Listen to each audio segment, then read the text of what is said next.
Who is thinking of moving to Stoney Creek? Who is interested in this place? Please watch this video so you find out if Stoney Creek is you. There are some uncertainties that you need to know before going there and decide that this is the place for you to live.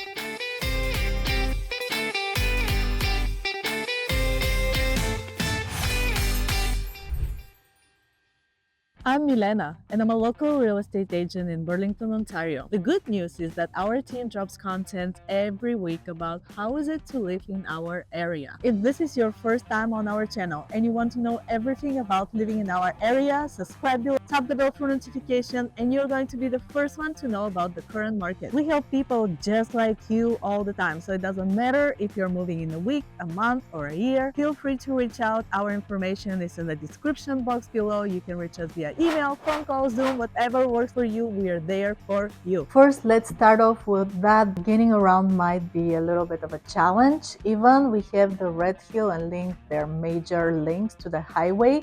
During peak hours, it's awful to be in this area. And besides that, I've been driving and I wanted to experience everything on my own. I also read what people are actually saying about Stoney Creek, and maybe the ones that they really like it and they live there, they defend it by saying that only a case during the peak hours, but otherwise it's very easy to go around. So I tested myself. During the weekends it is easy to go around, but the peak hours are a nightmare. And then if you want to use the transit, then this is not Hamilton, let's face it. This is a small town, it's still developing, so you're mostly relying on your car. How about the cultural scene? This is not Toronto or Hamilton. Even Oakville and Burlington have more dazzling nights and boutiques and restaurants and so on as of entertainment. Stoney Creek, it's very much on a quiet side. It's developing. It has its own downtown, but it's not even comparable to Dundas. I know I am very pro Dundas, but anyways, if you're looking for entertaining yourself to fullest, you definitely need to go somewhere bigger. This is basically the grocery stores that are necessities, some local pubs and hubs, and that's about it. People are just moving there, you know, especially during the pandemic. It became very popular, so it's more on the growing side and on the developing side. And now we're gonna get into what hurts the most. So I'll start off with the walkability. If you're in the older area, there's still sidewalks that you can enjoy and stroll around. But if you're going towards the newer part, the more suburban one, where the new builds are happening, in some places they're not even sidewalk. If you imagine to take your kid on a stroller or whatever and just roaming around, that might be a problem for you, which leads toward the new development situation. So that's a huge issue that we're gonna discuss right now and right here. If you need any help finding a home, relocating, investment, rental, feel free to reach out. My information is in the description box below. Reach me via email, phone call, Zoom, whatever works for you. I'm there for you. And also you're gonna help me out if you like my video and click subscribe. The key location of Stoney Creek, which is very enjoyable to the current citizens and residents, brings something else that maybe it was expected, but the citizens are super concerned of the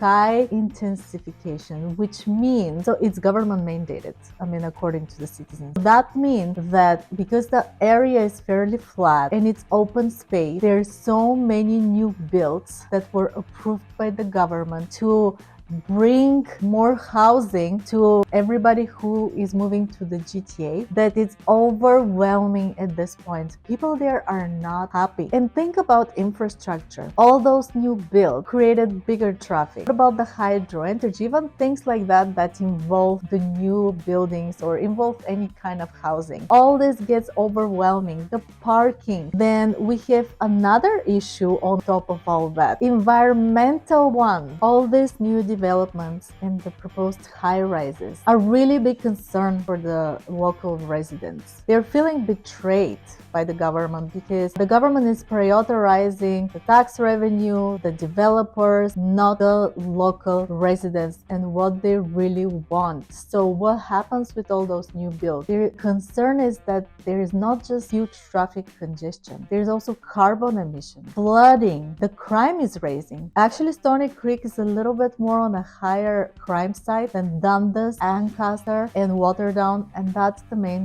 reason. So please, before you decide to move there, check the pros and cons. Is this really beneficial for you to live somewhere that there's so many new developments? The lots are much smaller because they're trying to build more on the land, right? So that limits your backyard space, the walkability, not to mention again the environmental issues. A lot of people are complaining that when they buy a house there, the kids have no space to play outside. At the end, let's sum it up. First, traffic congestion, really bad during peak hours, otherwise it's kind of mild. Then if you're really looking for a huge entertainment hub, Stoney Creek definitely is not that one. You need to go to Hamilton, Burlington, Oakville, Toronto, the biggest one. Then we're moving towards the new developments, the urbanization, the walkability. That's the major concern. And if you also want to check the prices, average home there is 1.2 million. If you're looking for one bedroom, it's about 400 and up, two bedrooms 100 and up. Then some neighborhoods are developing on a good side, meaning you can see appreciation there and improvement. Some are actually declining. So you definitely need to talk to someone. You need to drive around to find out if this is for you, if it's going to work for your finances. And I'm here to help you out because it's not a joke. It's not a decision that you can make overnight to spend all this money to buy your dream home or investment or just rent it even. So if you need any help, please reach out. My information is in the description box. You can reach me via email, phone call, Zoom, whatever works for you. I'm there for you. I'm looking forward to work with you. Thank you so much for staying with me throughout the video. You have a great day and I will see you on the next one.